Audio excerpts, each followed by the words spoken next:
pour faire un retour sur qu'est-ce que j'ai amené brièvement la semaine passée, je partageais comme de quoi que prophétiquement, là où est-ce que nous sommes en tant qu'Église globale, nous sommes dans des temps de l'accomplissement d'Ésaïe 60. Au verset 1 à 3 particulièrement, qui dit « Lève-toi, brille, car ta lumière arrive, et la gloire de l'Éternel se lève sur toi. Certes, les ténèbres recouvrent la terre et l'obscurité profonde enveloppe les peuples, mais sur toi, dis sur moi, l'Éternel se lèvera. Sur toi, sa gloire apparaîtra. Des nations marcheront à ta lumière parce que tu te lèves et des rois à la clarté de ton aurore. » Amen. Donc, juste avant, Seigneur, je te remercie pour ta parole aujourd'hui. Saint-Esprit, viens souffler sur la parole qui va être enseignée ce matin afin que ça prenne vie dans les cœurs et que ça accomplisse l'œuvre que tu as prévu qu'elle accomplisse au nom de Jésus. Amen. Donc, ici dans Ésaïe 60, c'est une image que l'Église de Jésus-Christ, du moment qu'elle se lève, qu'elle se lève et qu'elle brille, okay? Du moment qu'elle se lève pour sortir des ténèbres, pour marcher à la lumière de Christ, eh bien, c'est à ce moment-là que la gloire du Seigneur va pouvoir venir sur son Église. Et lorsque la gloire de Dieu vient, eh bien, il dit, des nations vont marcher à ta lumière. Donc ça nous parle de l'influence que la gloire de Dieu exerce sur les autres aux alentours. Ça fait en sorte qu'ils se sentent attirés par cette lumière. Donc, ils veulent marcher à la clarté de cette lumière. Donc, ça nous parle ici que le Seigneur, il veut collaborer avec nous, son Église, pour que les nations aux alentours bénéficient de sa lumière et puissent marcher en alignement avec lui à travers son Église. Amen?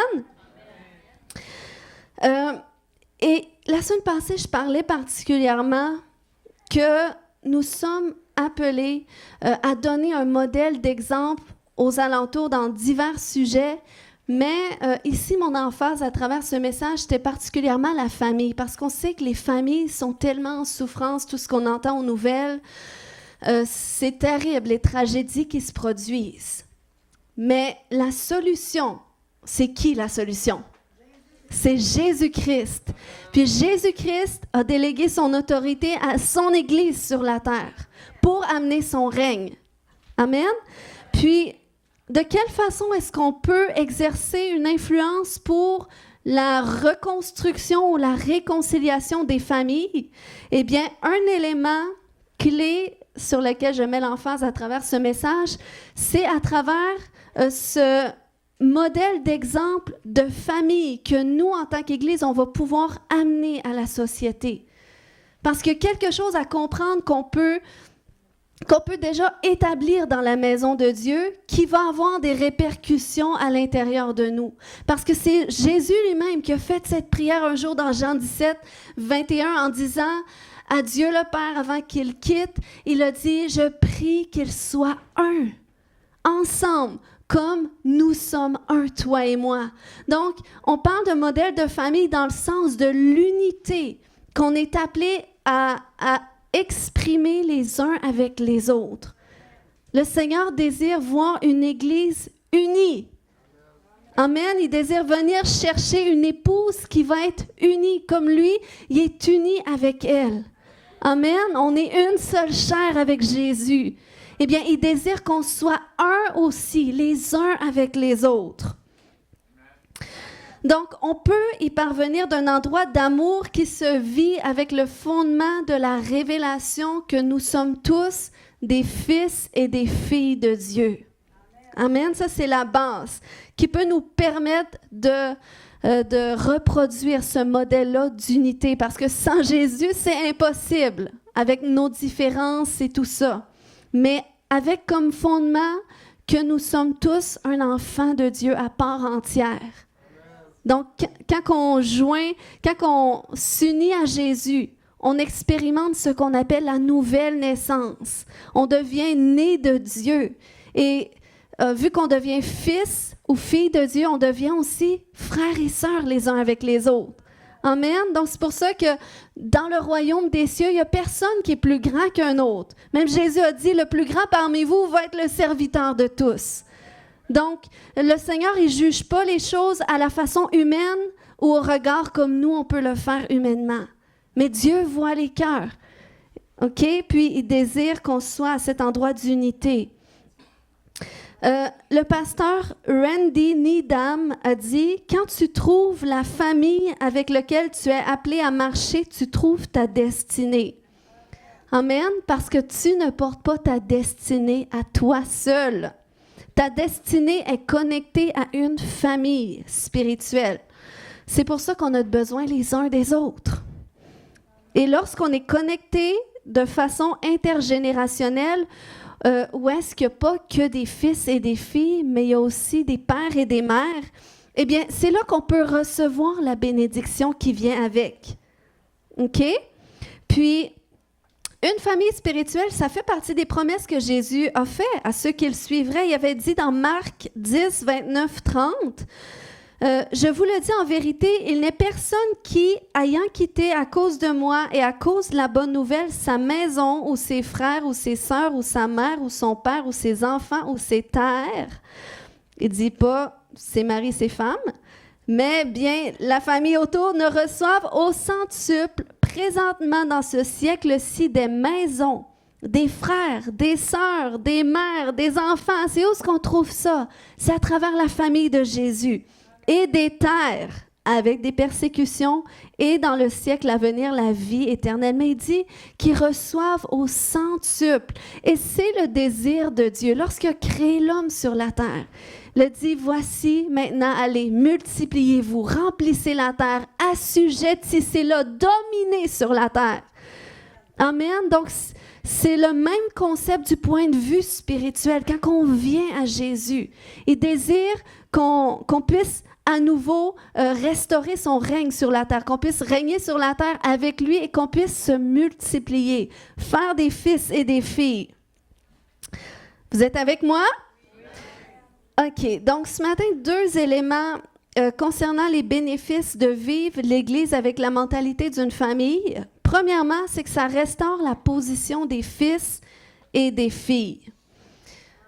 Précision, dans une famille, merci Gisèle pour tes amen, ça m'encourage. Dans une famille, il n'y a pas d'enfants sans parents. Okay? C'est vraiment très sage, OK? Il n'y a pas d'enfants sans parents dans une famille. Donc, les enfants ont besoin de père et de mère pour veiller sur eux, être éduqués, devenir matures. Est-ce que j'ai des enfants qui peuvent dire amen? Amen. Donc, même Jésus, c'est ça, tout le monde, c'est des enfants. OK, Jésus, le Fils de Dieu, on sait que lui-même a eu des parents, OK? Puis il a dû grandir sous leur autorité. La Bible nous dit dans Luc 2, 25 que Jésus croissait en sagesse, en stature et en grâce devant Dieu et devant les hommes. Amen.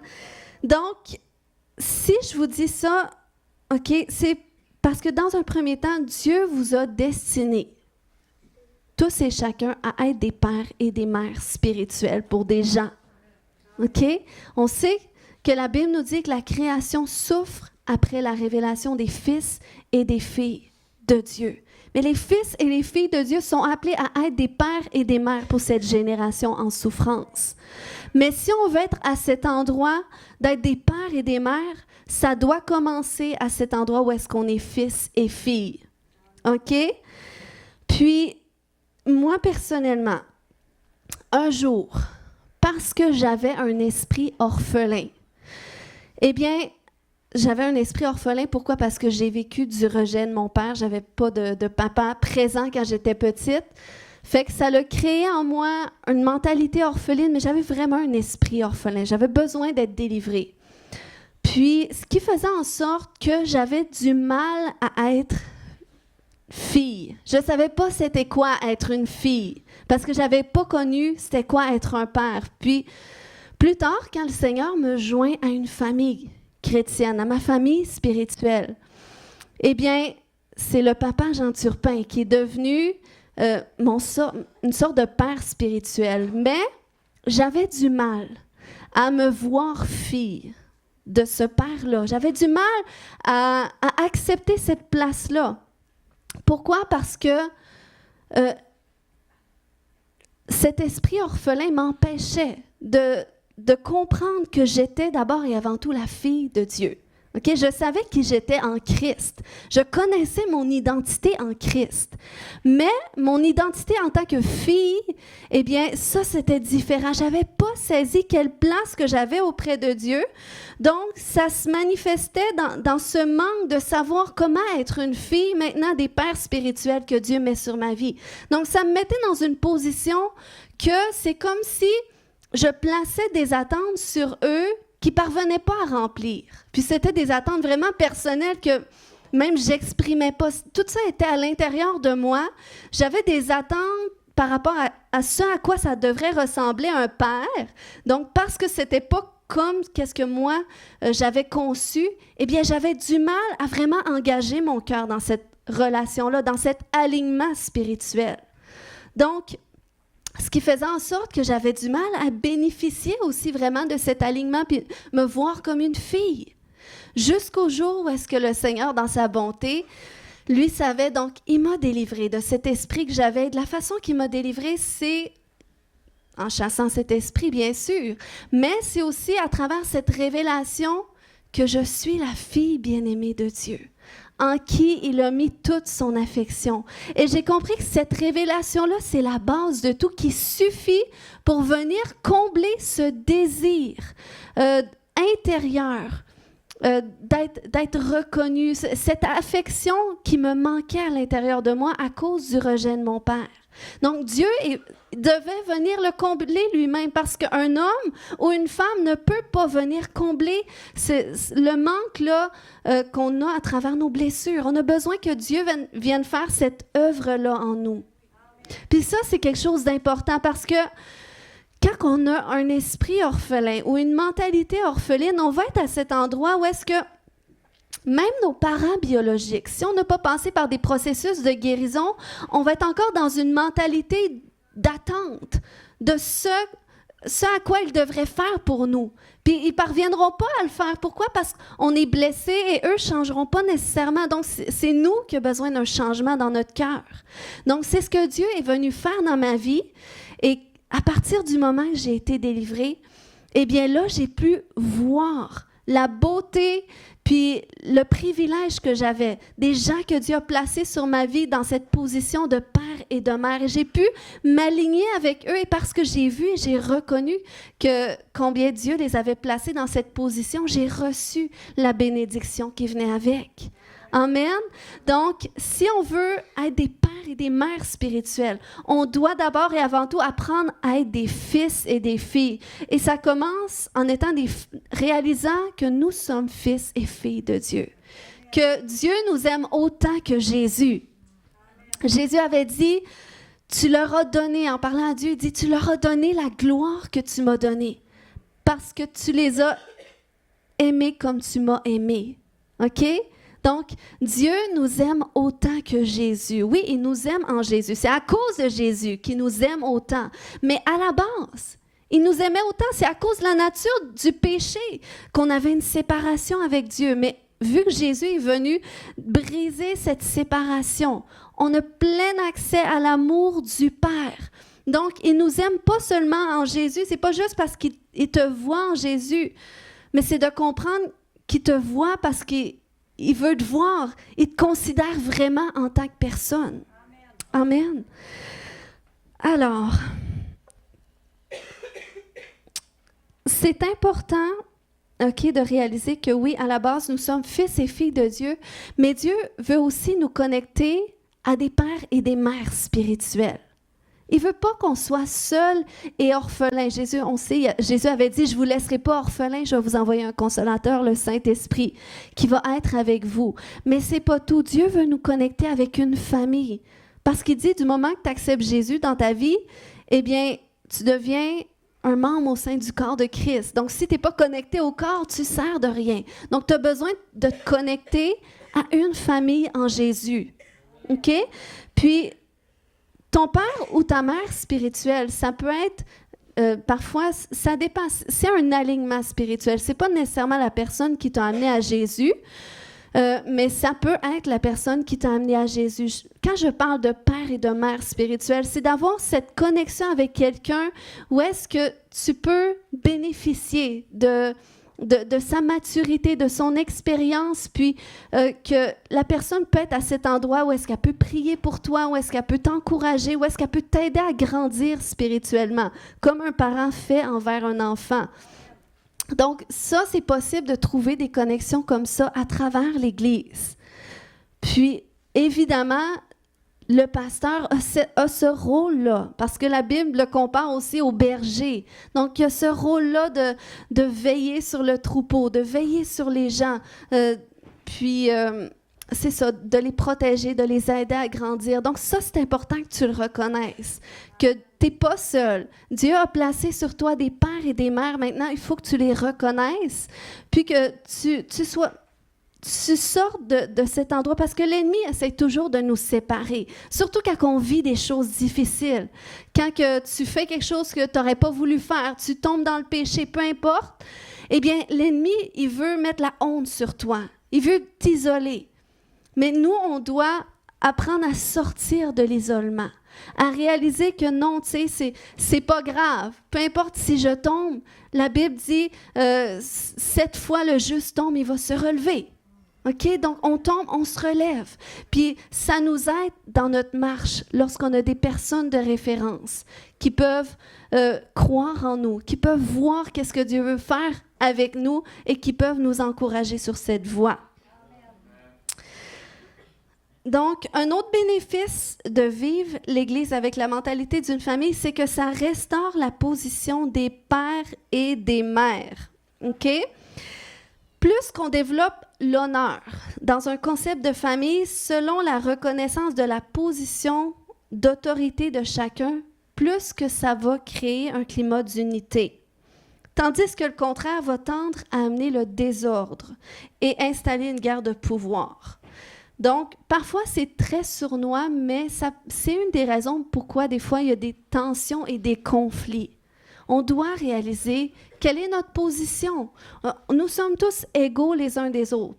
Mais je veux quand même mettre l'attention, par exemple, sur le rôle de l'homme et de la femme dans le foyer, particulièrement dans les couples. Parce que c'est important.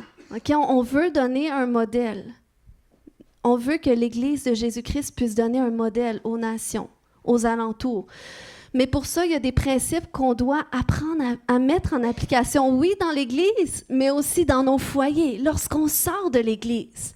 Comment est-ce qu'on se comporte dans notre position, dans la position que Dieu nous a établie? C'est important parce que les gens nous voient, puis on veut donner un bon témoignage, puis on veut être sûr qu'on marche aussi dans notre autorité déléguée de Dieu. Puis, Dieu a placé l'homme et la femme dans différentes positions, dans les couples particulièrement. Puis, une des missions des femmes, c'est d'honorer la place de l'homme et l'aider à renforcer sa position d'autorité. Y a-t-il des femmes ici? C'est silencieux. Donc, c'est un apprentissage, tant pour les hommes que pour les femmes. Je pense que je vais le répéter. Il me semble. Une des missions des femmes, c'est d'honorer la place de l'homme et l'aider à renforcer sa position d'autorité. Il y a un homme qui dit « Amen », les autres, on va prier pour vous à la fin, OK? On va restaurer votre position d'autorité. Mon mari va prier pour vous. OK. Vous savez, j'ai pris conscience, OK, avec mes enfants, que c'est inné chez les femmes de diriger les choses. C'est des femmes qui aiment diriger les choses. C'est inné chez la femme. Et pourquoi j'ai pris conscience avec mes enfants? Parce que à un moment donné, mon garçon m'arrive et dit « Maman, les filles à l'école, ils gèrent tout. » Puis moi, je leur dis « Gère ta fougère, t'es pas le professeur. » Donc là, ça m'a fait réaliser que c'est vrai hein, que les filles, ça commence tôt. Les petites mères qui aiment gérer les choses. Puis, ça a attiré mon attention parce que je me suis dit, il faut que je prenne garde à ma façon d'éduquer mes enfants. Parce que moi, j'ai 2 garçons. Puis, je veux pas être à cet endroit où est-ce que je gère trop leurs fougères, leurs affaires, que ça va les écraser dans leur masculinité. Parce que souvent, les femmes, on peut être à cet endroit qu'on est exigeante.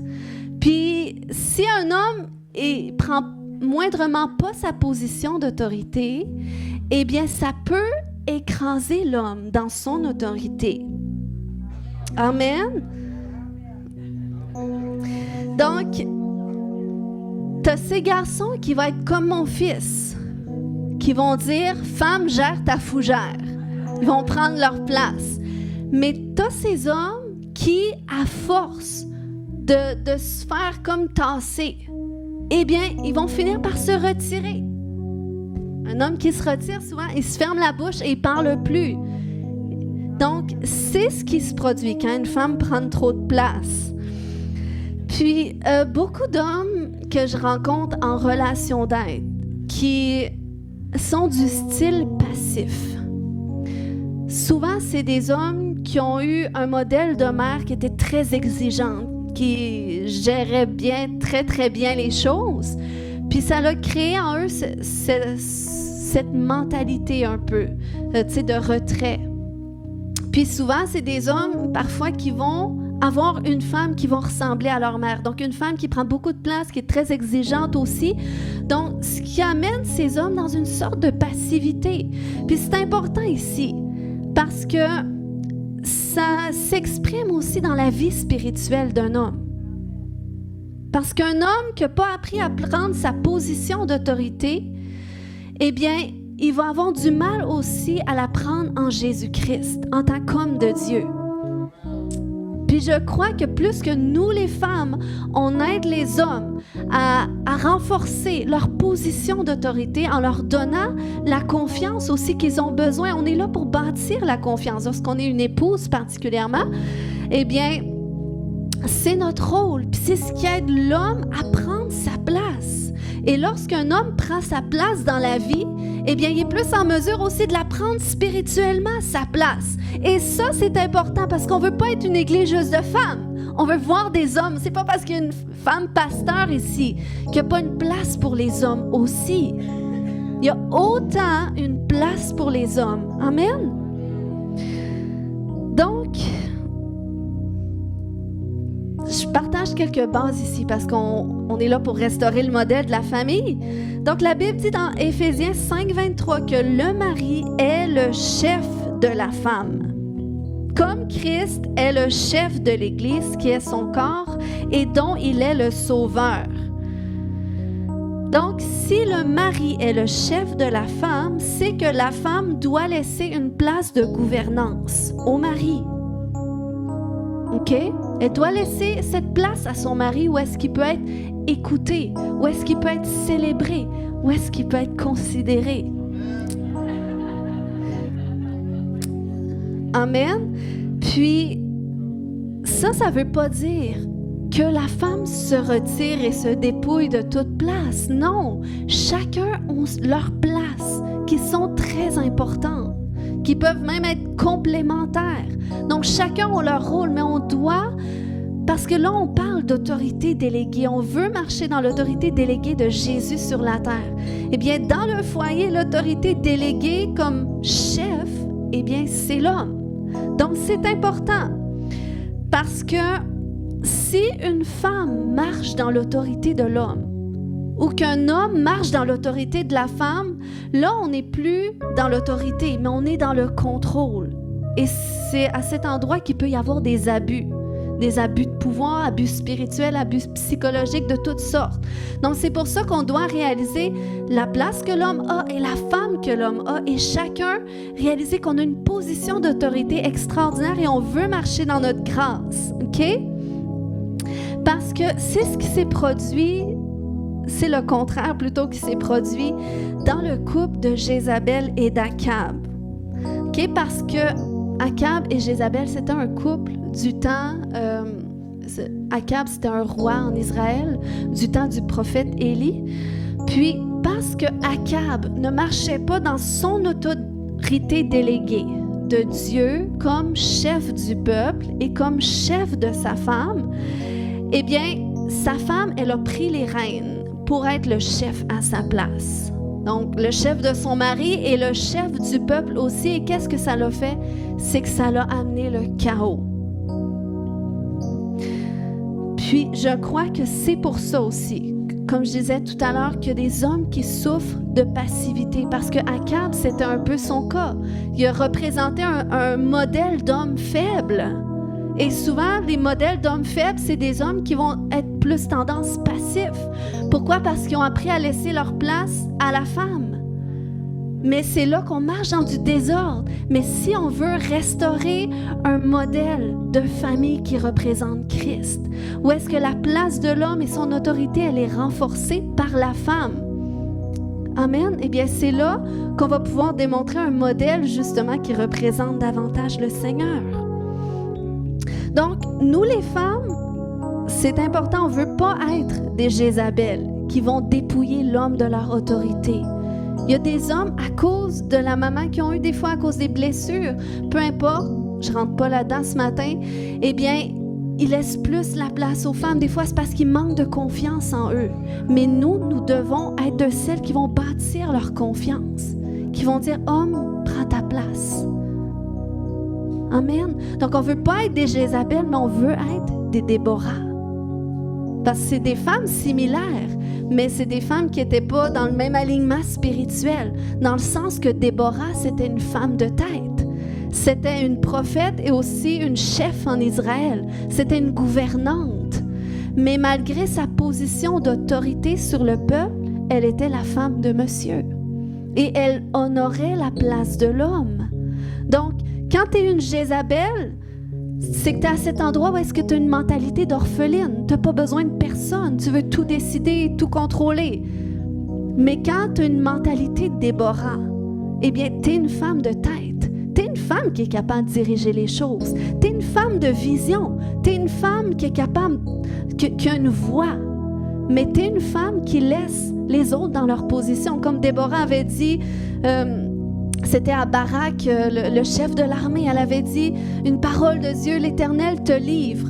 Nos ennemis, tu peux aller au combat. » Mais Barak, il a dit « Je veux pas y aller si tu viens pas avec moi. » Et là, Déborah, elle a dit « Ben là, c'est toi qui vois, mais dans les archives, ça va être mentionné comme de quoi que la guerre a été gagnée par une femme. Donc, si c'est vraiment ce que tu veux, puis il a voulu ça. Donc, quand les hommes laissent la place aux femmes, c'est correct.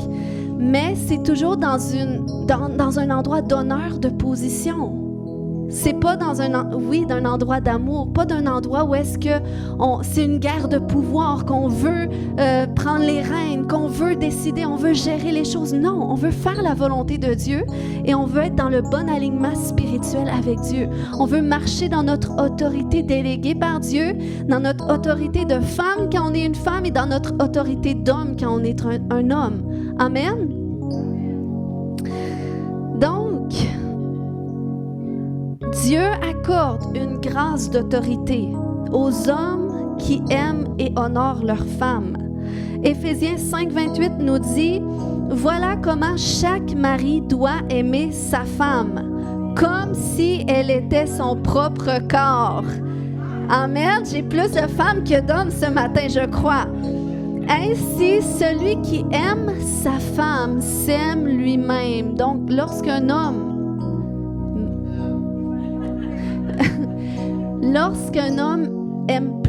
a des comportements plus difficiles envers sa femme, parfois c'est parce que l'homme est blessé. Mais on doit quand même remplir notre responsabilité de le bâtir, OK? Mais le mari doit aimer sa femme comme son propre corps. Amen. Puis il doit l'aimer comme Christ a aimé l'Église, parce que le corps, ça représente l'Église. Ensuite, Dieu accorde une grâce d'honneur aux femmes qui se soumettent à leur mari. C'est deux hommes et une femme qui a dit Amen. Il y a une femme qui se soumet ici. Tu vas prier pour les autres femmes.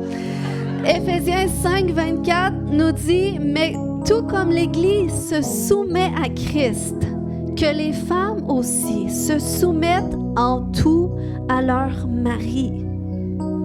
Donc, les femmes qui se soumettent dans cet endroit où est-ce que le mari aime aussi, parce que chacun a une responsabilité à remplir et Dieu voit et Dieu récompense. Mais lorsque la femme se soumet à son mari, il y a une grâce d'honneur qui vient. Pourquoi? Parce que la Bible nous dit j'ai pas la référence ce matin, mais dans le livre des Proverbes au chapitre 31, ça dit que la femme vertueuse, son mari se lève et lui donne des louanges. Amen. Donc ça, c'est la femme qui honore son mari, qui l'élève, qui renforce sa position d'autorité. Son mari lui répond par des louanges. J'ai-tu des hommes qui peuvent dire Amen? On est ici pour mettre en application la parole de Dieu, hein? Femmes, vous ferez réécouter ce message à vos maris. Ensuite, Dieu accorde une grâce de vie longue et de bénédiction aux enfants qui honorent leurs parents et qui leur obéissent, si vous êtes mineurs, OK? Éphésiens 6, 1 à 3 dit « Enfants, j'ai-tu des enfants ici? Moins de 18 ans? Amen. Enfants, obéissez à vos parents selon le Seigneur, car cela est juste. Honore ton père et ta mère. C'est le premier commandement avec une promesse afin que tu sois heureux et que tu vives longtemps sur la terre. » Donc, honorer les parents, il n'y a pas d'âge pour ça. C'est même après 18 ans, il faut toujours être à cette place d'honneur de nos parents. Puis c'est plus facile lorsqu'on est à cette place de comprendre qu'on est un fils, une fille de Dieu. Amen, parce que Dieu guérit nos cœurs, même de qu'est-ce que nos parents n'ont pas fait, qu'ils auraient dû faire. Dieu amène une guérison. Amen, puis on est capable de les aimer quand même, puis de les honorer. Donc, ça vaut pour les enfants naturels, mais les enfants spirituels aussi, dans le sens qu'on doit être à cet endroit d'honorer nos parents spirituels, les hommes et les femmes que Dieu place sur notre vie. Amen. Des fois, il n'y a pas d'âge. Hein? C'est pas parce qu'il est plus vieux, c'est nécessairement ton père ou ta mère. Je fais une précision ce matin. Ceux qui comprennent comprendront. Donc, OK. Dans l'Église, OK, de la façon que Dieu nous positionne comme un père, une mère, un enfant spirituel. Parce que quand tu viens au Seigneur, tu es un enfant spirituel. Donc, de la façon que Dieu nous positionne dans l'Église, selon notre rang, eh bien, on veut marcher dans cette grâce-là. Si ça fait quelque temps que tu es avec le Seigneur, que tu es déjà dans un bon cheminement, tu es capable d'être un père et une mère pour quelqu'un, peut-être quelqu'un à l'extérieur, que tu vas conduire au Seigneur. C'est vraiment à travers les relations qu'on se reproduit et à travers cette conception de famille aussi. OK? Puis, lorsque tu marches dans ta position de père, de mère, d'enfant, eh bien, c'est là que tu marches dans la grâce qui vient avec, puis que tu peux la répandre. Puis, c'est quoi tu répands autour de toi? C'est l'Esprit du Seigneur en toi. C'est celui qui donne la vie. Joël 2, 28, 29 dit « Après cela », puis l'autre jour, j'ai lu, c'était quoi ce « après cela » ? Mais dans le passage de Joël 2, ça nous parle de toute une restauration que Dieu opère chez son peuple. Donc, il dit après cela, après cette restauration, et je crois qu'on est dans des temps de restauration. Je crois que beaucoup d'entre nous, on a passé jusqu'ici, peut-être encore, on est encore dedans, mais dans des chemins de guérison, dans des chemins de transformation, de restauration. Donc, le Seigneur dit après cela, je répandrai mon esprit sur toute chair. Vos fils et vos filles prophétiseront. Vos vieillards auront des songes et vos jeunes gens des visions. Même sur les serviteurs et sur les servantes dans ces jours-là, je répandrai mon esprit. Donc, lorsqu'on regarde Joël 2, 28, on voit que l'Esprit du Seigneur se répand à travers sur les fils et les filles et à travers eux. Puis, lorsqu'ils se joignent ensemble, connectés d'une façon intérieure, intergénérationnel, dans une mentalité d'unité. Parce que c'est ce qui s'est produit le jour de la Pentecôte, où est-ce que le Saint-Esprit est descendu. Puis j'aimais tellement qu'on chante ce chant ce matin, parce que je me disais, wow, ça fait du sens avec qu'est-ce que je vais partager. Mais lorsque l'Esprit du Seigneur est descendu sous forme de langue de feu, ils ont commencé à parler en d'autres langues. Koramaya Shata, peut-être. Je le montre pour ceux qui se posent la question, c'est quoi ce langage-là? Eh bien, c'est le don des langues. C'est le langage du Saint-Esprit. Et il y a plus de 2000 ans passés, le jour de la Pentecôte, le Saint-Esprit est descendu. Et là, les gens ont commencé à parler en d'autres langues. Il est descendu sur les fils et les filles de Dieu. C'était l'accomplissement de la prophétie de Joël. Et là, qu'est-ce qui s'est produit après ça? C'est que là, l'Église de Jésus-Christ s'est formée. Ils se sont joints ensemble, se sont connectés ensemble. La Bible nous dit qu'ils étaient chaque jour ensemble et ils s'exhortaient, ils prenaient le pain, ils échangeaient ensemble et ça dit que même ils partageaient leurs biens ensemble. Donc ce concept-là d'unité, c'est ce qu'ils vivaient et c'est ce qui a amené aussi la manifestation extraordinaire du royaume des cieux. Après ce jour de la Pentecôte, les miracles éclataient, les gens étaient guéris, les gens étaient délivrés, les gens étaient transformés, la bonne nouvelle était prêchée parce que le Saint-Esprit était descendu. OK? Puis, il faut savoir que même encore aujourd'hui, il expérimentait la puissance de Dieu. OK? Puis, l'expérience de l'action puissante de Dieu, ça commence souvent d'un endroit de révélation. Parce que ce jour-là où est-ce que le Saint-Esprit est descendu, ils ont commencé à parler en d'autres langues, eh bien là, les gens des autres peuples, ils ont commencé à se questionner, mais c'est quoi ce langage-là? Et là, Pierre s'est levé et il a commencé à expliquer.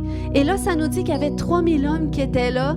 Et là, ils ont été foudroyés par ce message, puis par ce signe miraculeux qui ont dit, « OK, mais là, qu'est-ce qu'on doit faire? » Et là, Pierre a dit, « Repentez-vous, changez vos cœurs, convertissez-vous et faites-vous baptiser, afin que vous aussi vous receviez le don du Saint-Esprit. » Donc, il a dit le même message finalement que Jean avait apporté. Est-ce qu'on se souvient dans l'Évangile? Dans les évangiles, ça nous parle que Jean, c'était le messager de Dieu. Là, vous allez comprendre pourquoi je m'en vais dans cette direction-là. Mais Jean-Baptiste, c'était celui qui avait reçu le mandat de préparer le chemin pour la venue du Seigneur. À travers son message, c'était un message prophétique pour préparer la voie du Seigneur, pour préparer les cœurs à qu'est-ce que Jésus allait faire dans leur vie. Donc, c'était son message. Il disait, repentez-vous et convertissez-vous, tout ça. Donc, c'était son message. Il baptisait les gens. Puis, il préparait le chemin pour la venue du Seigneur. Puis, je crois que par l'Esprit du Seigneur, le Seigneur nous conduit parce que quand il dit qu'il va répandre son esprit sur toute chair, sur ses fils et ses filles qui vont prophétiser. Donc, ça nous parle d'un message prophétique. Puis le prophétique, ça sert toujours aussi à préparer le chemin pour l'action du Seigneur parce que ça nous permet de pouvoir saisir une révélation du ciel de qu'est-ce que Dieu veut faire pour l'amener sur la terre.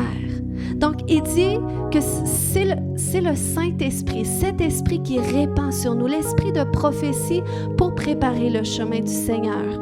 Et tout à l'heure, je disais qu'on est prophétiquement dans des temps de l'accomplissement d'Ésaïe 60, où est-ce que les nations autour de nous vont se lever et vont marcher aussi à la gloire du Seigneur, qui vont saisir, peut-être spirituellement, peut-être c'est pas quelque chose qui va être visible à l'œil nu, mais c'est quelque chose, une conviction dans leur cœur de marcher dans cet alignement-là aussi, avec l'Église de Jésus-Christ.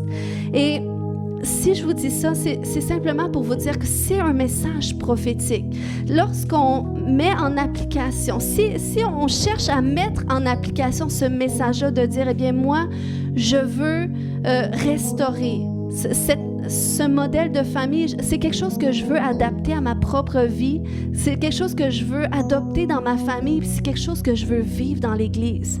Je veux vivre plus avec une mentalité divisée ou isolée, mais je veux vivre avec cette mentalité de fils, de fille. Je veux me voir comme une fille, je veux me voir comme un fils, puis je veux marcher connecté avec la famille de Dieu. Je veux me connecter avec la famille qui est associée avec ma destinée. Et je veux regarder ce modèle d'unité. C'est quelque chose que je veux vivre à travers l'amour, à travers la confiance.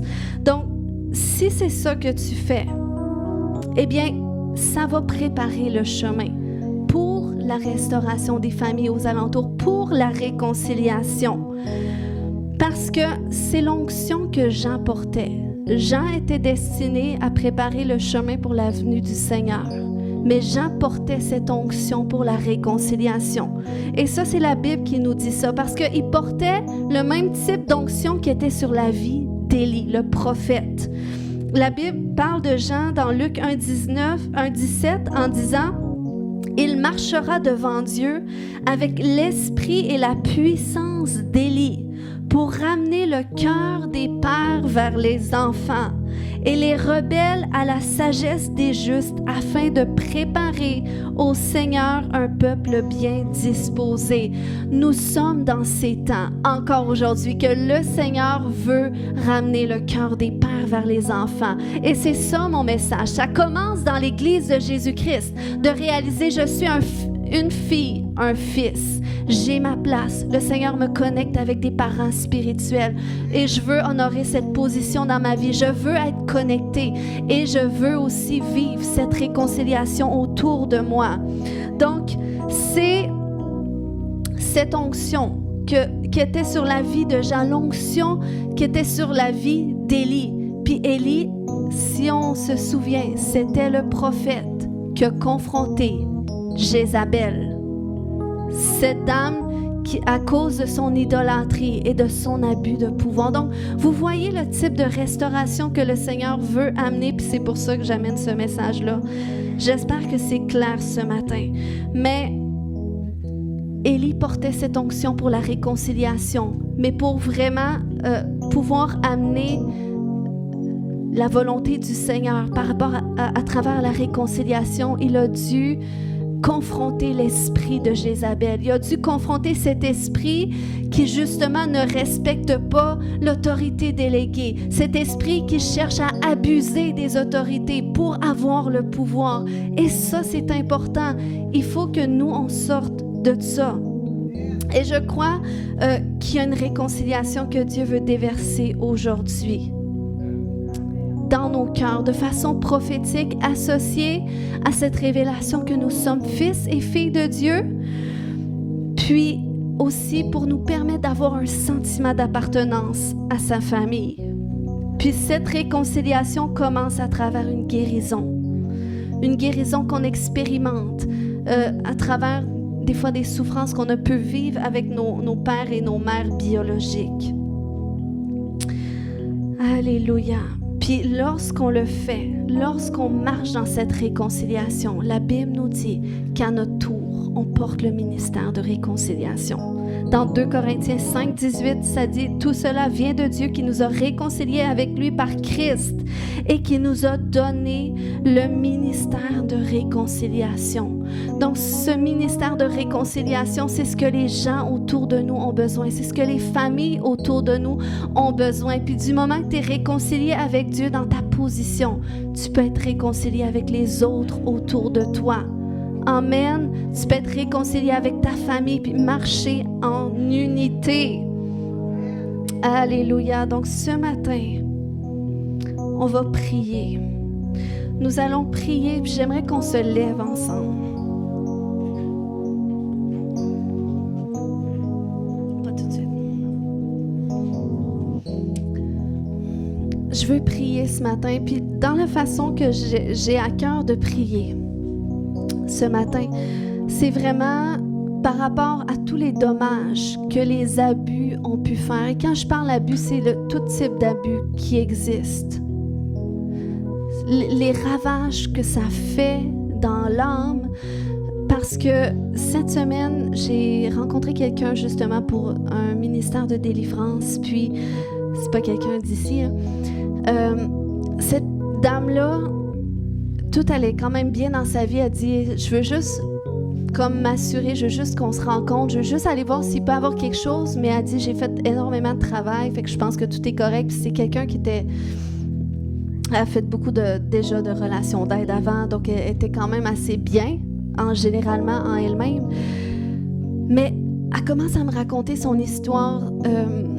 Puis moi, je suis tout le temps, quand je rencontre les gens, c'est vraiment d'une perspective spirituelle. Je veux voir spirituellement s'il y a quelque chose à adresser que le Seigneur veut venir ôter. Puis, elle me racontait comme de quoi que ça a été une petite fille qui a vécu de l'abus, une sorte d'abus psychologique un peu par ses parents quand elle était petite.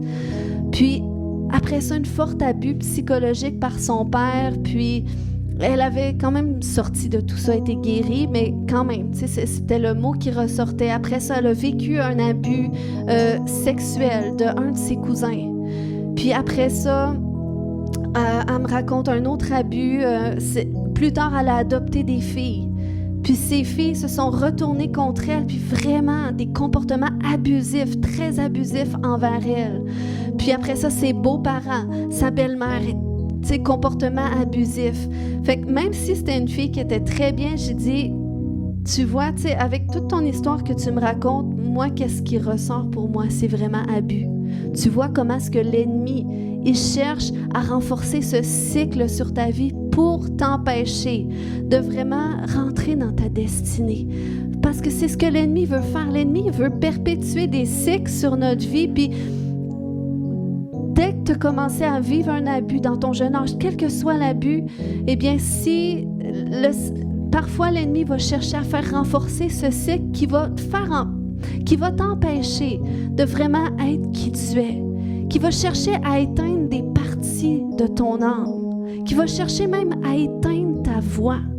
Puis ce matin, c'est pour ça que je disais, chantez-le, Emmanuel est là, ici présent, parce que c'est comme si j'avais vu cette image d'une épée, mais qui était prise dans la glace. Puis l'épée, ça représente qu'est-ce qui sort de notre bouche.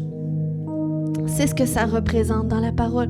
Mais c'est comme s'il y en a justement, cette épée-là, à cause de certaines circonstances, l'ennemi l'a fait figer dans la glace. Puis l'eau, bon, ça peut représenter qu'est-ce qui est spirituel. Puis je crois qu'il y a une délivrance que le Seigneur veut amener à ça. Moi-même, ça fait partie des grandes délivrances que Dieu a opérées dans ma vie. Vraiment restaurer ma voix parce que j'ai vécu différents types d'abus aussi. Puis ça vraiment, c'est ça qui m'a enfermée dans une timidité, dans un honte de moi, rejet de soi, tout ça. Mais le Seigneur, vous comprenez qu'il veut complètement nous délivrer de ça, puis nous délivrer des cycles. Ça veut pas dire qu'on rencontrera pas des gens qui seront pas tendance abusive, mais du moment que tu es délivré, il y a une barrière qui t'empêche d'encore succomber sous l'autorité de tout ça. Parce que le Seigneur restaure aussi ta position d'autorité. Puis je crois que le Seigneur veut opérer une guérison dans les cœurs aujourd'hui, quelle que soit de quelconque façon qu'il y en a qui ont pu vivre des abus. Ce matin, vous le savez, puis le Seigneur le sait. Puis je veux vraiment prier ce matin parce que c'est ce que je recevais hier lorsque je priais pour aujourd'hui. Qu'il y a une onction de guérison aujourd'hui qui va couler dans les cœurs, puis qui va ramener la vie à tout ce qui est éteindu, tout ce que l'ennemi a cherché à éteindre dans l'âme.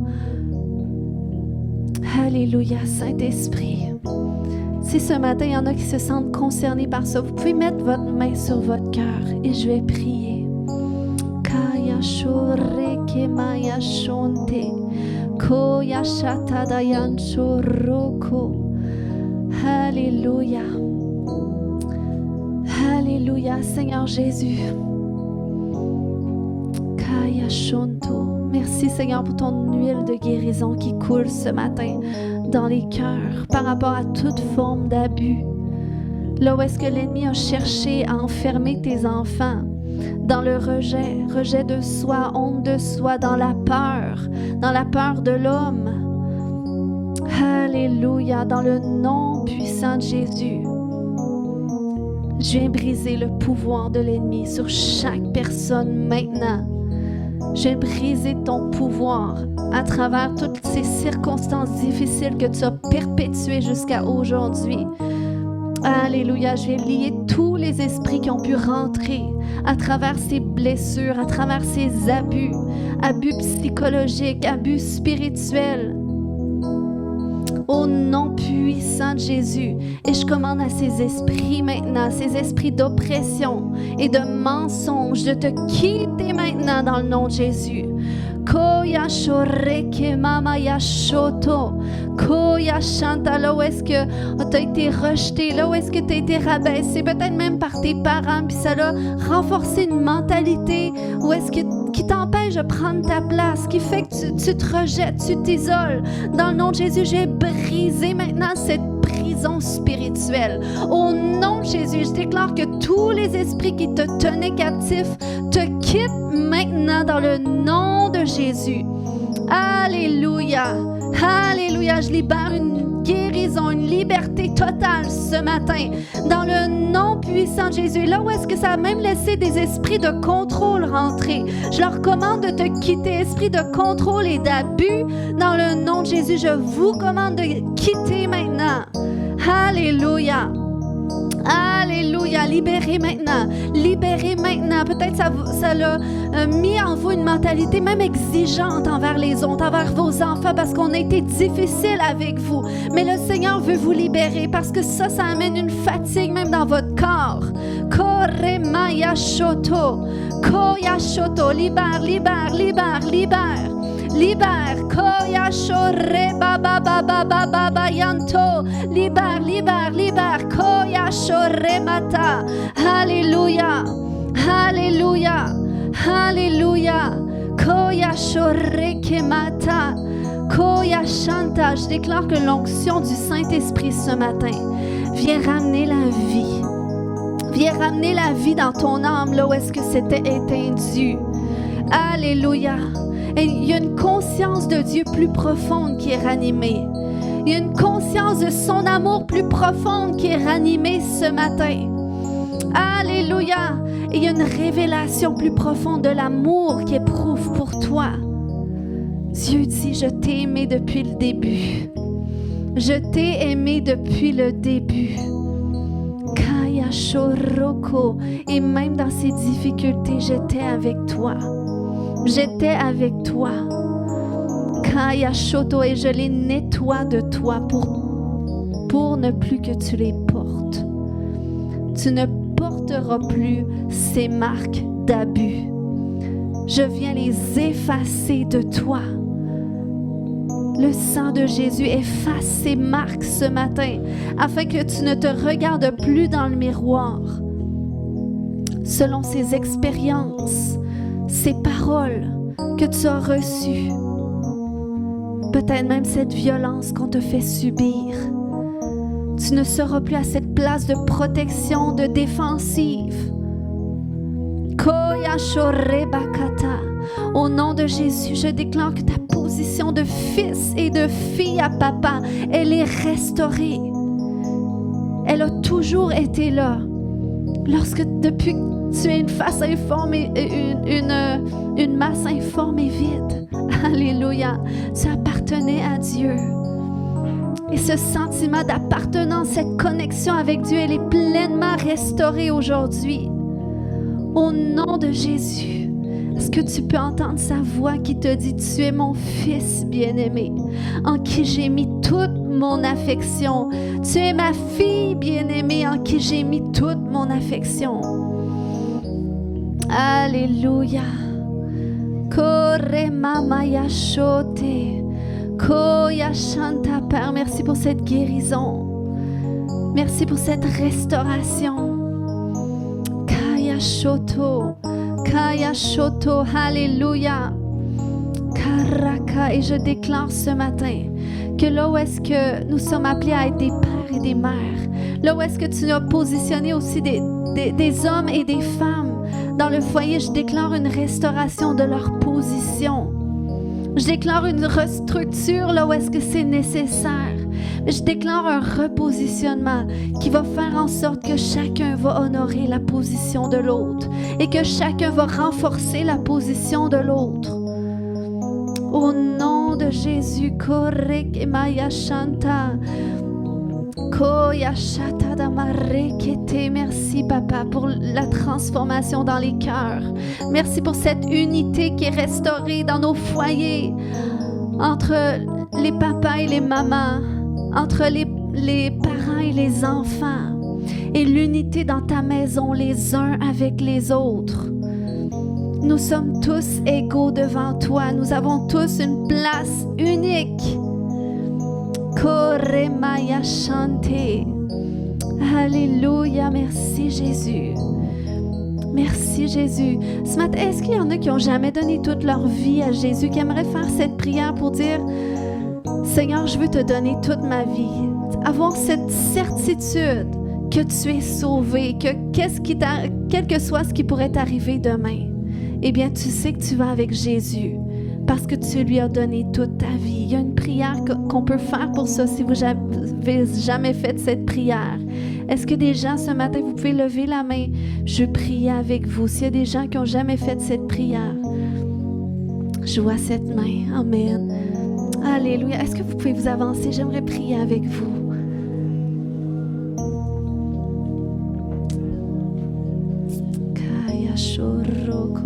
Merci Jésus. Venez, je prie avec vous. C'est un grand jour. Lorsqu'on donne notre vie à Jésus, c'est le début du changement. Amen. Alléluia. Vous pouvez répéter avec moi cette prière, dire Seigneur Jésus, je te demande pardon pour tous mes péchés. Je veux te donner toute ma vie.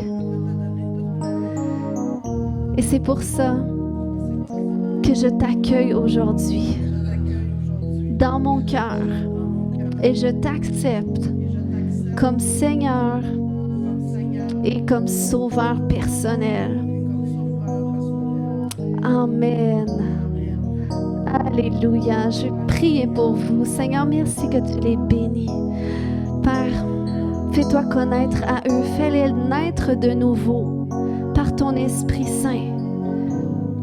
Alléluia, oui Seigneur, fais-toi connaître à eux, fais connaître ton amour. Et je prie qu'à partir d'aujourd'hui, commence à entendre ta voix. Révèle-toi à eux, Seigneur, dans leurs pensées, dans leur quotidien, dans leurs rêves. Dans le nom puissant de Jésus, Amen. Alléluia, on peut acclamer le Seigneur.